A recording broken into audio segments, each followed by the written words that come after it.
বিগত ফেসিবাদী আমলে বাংলাদেশে যতগুলো প্রতিষ্ঠান খুনি হাসিনা এবং তার দূষরদের চক্ষুশূল হয়েছিল, এর মধ্যে সবচেয়ে বেশি ভিকটিম ছিল তামিরুল মিল্লাত কামিল মাদ্রাসা। তামিরুল মিল্লাত কামিল মাদ্রাসার শিক্ষার্থীরা বাংলাদেশের বিশ্ববিদ্যালয়গুলোতে তাদের পরিচয় দিতে পারেনি।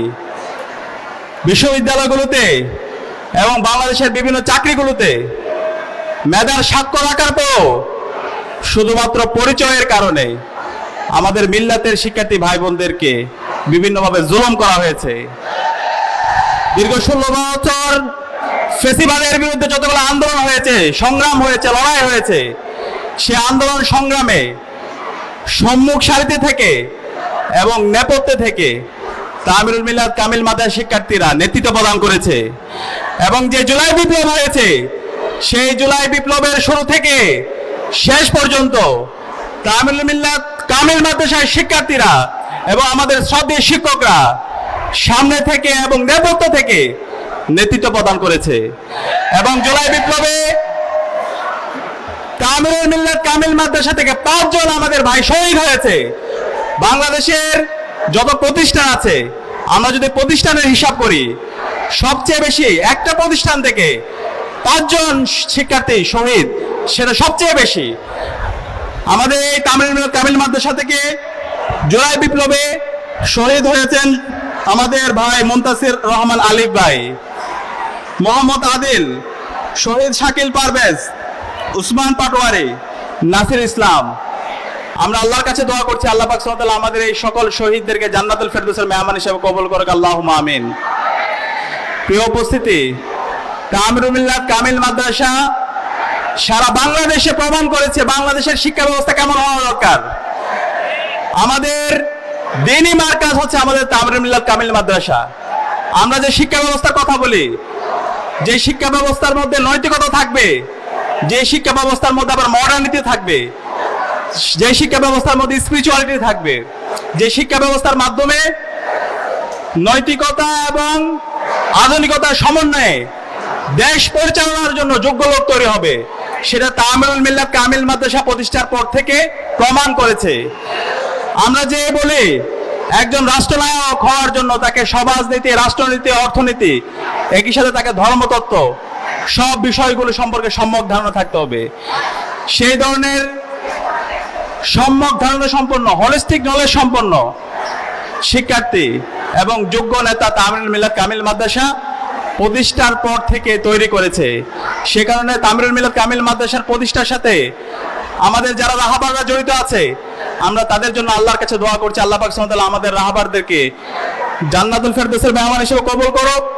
এবং একই সাথে এই কাজের সাথে শুরু থেকে বর্তমান পর্যন্ত যারা জড়িত আছে, তাদেরকে আল্লাহ পাক সুবহানাহু ওয়া তাআলা উত্তম প্রতিদান দান করুক, আল্লাহুম্মা আমিন।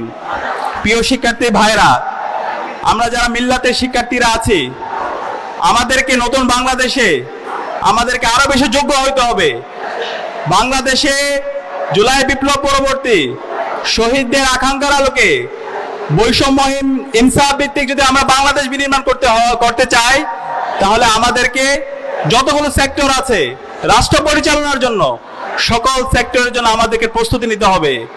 বাংলাদেশের এখন পর্যন্ত ফেসিবাদের দূষররা তারা বিভিন্ন জায়গায় বসে আছে, এখন পর্যন্ত জুডিশিয়ারিতে বসে আছে, এখন পর্যন্ত অ্যাডমিনিস্ট্রেশনে বসে আছে, এখন পর্যন্ত বিশ্ববিদ্যালয়গুলোতে ফেসিবাদের দূষররা বসে আছে, এখন পর্যন্ত কালচারাল ফেসিস্টরা বিভিন্ন ধরনের ষড়যন্ত্র এবং চক্রান্ত করছে। বাংলাদেশের মিডিয়া হাউসগুলোতে এখন পর্যন্ত কালচারাল ফেসিস্টরা জুলাইয়ের বিরুদ্ধে অবস্থান নিয়ে ফেসিবাদের পারপাস তারা সার্ভ করছে। তো সেই জায়গায় যদি আমরা শহীদদের আকাঙ্ক্ষার আলোকে নতুন বাংলাদেশ বিনির্মাণ করতে চাই, তাহলে আমরা যারা মিল্লাতের শিক্ষার্থীরা আছি, আমাদেরকে প্রস্তুতি নিতে হবে। আমাদেরকে প্রস্তুতি নিতে হবে আগামীর বাংলাদেশের জুডিশিয়ারি নেতৃত্ব দেওয়ার জন্য। আমাদেরকে প্রস্তুতি নিতে হবে আগামীর বাংলাদেশের অ্যাডমিনিস্ট্রেশনের নেতৃত্ব দেওয়ার জন্য। আমাদেরকে প্রস্তুতি নিতে হবে বাংলাদেশের বিশ্ববিদ্যালয়গুলোতে নেতৃত্ব দেওয়ার জন্য। এবং আমাদেরকে প্রস্তুতি নিতে হবে আগামীর বাংলাদেশের নেতৃত্ব দেওয়ার জন্য।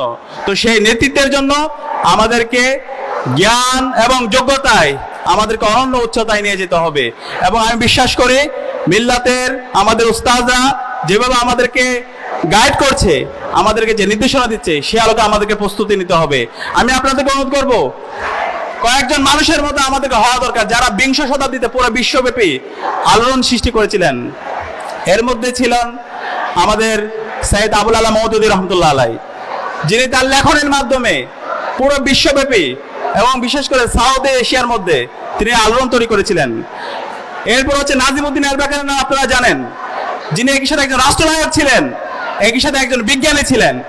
ইউরোপের মধ্যে তার ইনোভেশন এবং ক্রিয়েশনের মাধ্যমে পুরো বিশ্বর বুকে তিনি তার কাজের মাধ্যমে নজির স্থাপন করেছেন।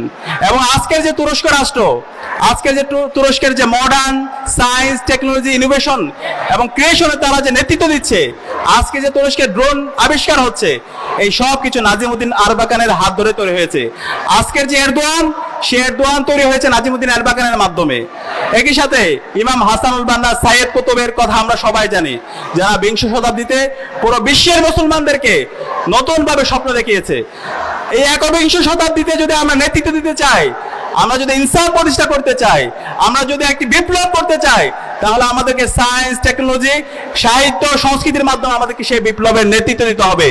এবং জুলাই বিপ্লবের মাধ্যমে সেই ঐতিহাসিক সুযোগ আমাদের এসেছে।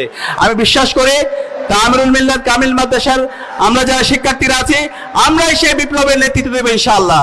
আমি আপনাদেরকে অনুরোধ করব, সেই বিপ্লবের জন্য আমরা যেন নিজেদেরকে প্রস্তুত করি। এবং একই সাথে আজকে আমাদের সম্মানিত উপদেষ্টা এখানে আছে, আমরা দেখতে পাচ্ছি জুলাই বিপ্লবের পরে মাদ্রাসা শিক্ষার্থীদের প্রতি যে বৈষম্য হয়েছিল, সেই বৈষম্য এখনো নিরসন হয়নি। এখন পর্যন্ত আমাদের মাদ্রাসার শিক্ষার্থীরা এবং আমাদের মাদ্রাসা উস্তাদরা তাদেরকে যেভাবে সরকারের পক্ষ থেকে তাদের সুবিধা দেওয়া দরকার, তাদেরকে যেভাবে মেনস্ট্রিম করা দরকার, সমস্যাগুলো দূর করা দরকার, মাদ্রাসা শিক্ষার অবকাঠামোগত এবং কারিকুলাম নিয়ে যেভাবে কাজ হওয়া দরকার, সে জায়গায় এখনো গ্যাপ পরিলক্ষিত হচ্ছে। আমরা এই নতুন বাংলাদেশে সকল শিক্ষার্থীদের সমান অধিকার, ন্যায্য অধিকার আমরা নিশ্চিত করতে চাই। এখানে মাদ্রাসা শিক্ষার্থী, স্কুলের শিক্ষার্থী, কওমি মাদ্রাসা শিক্ষার্থী, ইংলিশ মিডিয়ামের শিক্ষার্থী, সকল শিক্ষার্থীরা তাদের ন্যায্য অধিকার পাবে। কেউ পরিচয়ের কারণে তাদেরকে ক্রিমিনালাইজ করা হবে না, তাদেরকে প্রবলেমাইজ করা হবে না, তাদেরকে আদারাইজ করা হবে না। সকল শিক্ষার্থীরা তাদের ন্যায্য অধিকার পাবে। মেধা এবং যোগ্যতার ভিত্তিতে প্রত্যেকটা জায়গায় নিয়োগ হবে। এবং একই সাথে মাদ্রাসায় অবকাঠামোগত যে ভঙ্গ অবস্থা, আমাদের প্রত্যেকটা জেলায় জেলায় যে মাদ্রাসাগুলো আছে, সেই অবকাঠামোগত উন্নয়নে আমাদেরকে কাজ করতে হবে। এবং ওভারঅল কারিকুলামে মাদ্রাসা শিক্ষা ব্যবস্থার মাধ্যমে যে স্টুডেন্টদেরকে তৈরি করা দরকার, সেই স্টুডেন্টরা এক একজন উন্মাদ হওয়ার কথা, তারা সমাজে নেতৃত্বের জন্য উপযোগী হওয়ার কথা। তাদেরকে এই উন্মাদ হিসাবে, তাদেরকে কম্পিটেন্ট হিসাবে তাদেরকে তৈরি করার জন্য কারিকুলাম নিয়ে আমাদেরকে আরো রিগুলাসলি কাজ করতে হবে। আমরা যদি মালয়েশিয়া দেখি, ইন্দোনেশিয়া দেখি, টার্কি দেখি, তাদের মাদ্রাসার যে মডেল, তাদের এখানে যে ফ্যাসিলিটিস, সেই ফ্যাসিলিটিসগুলো আমাদের মাদ্রাসায় ইনশিওর করতে হবে। এবং একই সাথে আমাদের শহীদদের যে আকাঙ্ক্ষা, শহীদদের যে স্বপ্ন, সেই স্বপ্নের আলোকে আমাদের এই বাংলাদেশ নির্মাণ করতে হবে। আজকের যে আয়োজন, সে আয়োজনে আমাদেরকে দাওয়াত দেওয়ার জন্য এবং ঢাকা বিশ্ববিদ্যালয় কেন্দ্রীয় ছাত্র সংসদকে দাওয়াত দেওয়ার জন্য আমি মিল্লাত ডিবেটিং ক্লাব এবং তামিরুল মিল্লাত কামিল মাদ্রাসা কর্তৃপক্ষকে আন্তরিক মোবারকবাদ জ্ঞাপন করছি। আমরা ঢাকা বিশ্ববিদ্যালয় কেন্দ্রীয় ছাত্র সংসদের পক্ষ থেকে আপনাদেরকে আমাদের ঢাকা বিশ্ববিদ্যালয়ে দাওয়াত দিচ্ছি। এবং মিল্লাত সহ বাংলাদেশের সকল মাদ্রাসা, স্কুল, কলেজ, বিশ্ববিদ্যালয়ের একসাথে নিয়ে আমরা ঢাকা বিশ্ববিদ্যালয় কেন্দ্রীয় ছাত্র সংসদ কাজ করব। এবং আমরা আশা করছি এই যাত্রায় আমরা সবাইকে একসাথে পাবো, আমরা সবাই মিলে আমাদের স্বপ্নের বাংলাদেশ নির্মাণ করব। আল্লাহ পাক সুবহানাহু ওয়া তাআলা আমাদেরকে সেই তৌফিক দান করুক। আসসালামু আলাইকুম ওয়া রাহমাতুল্লাহি ওয়া বারাকাতুহু।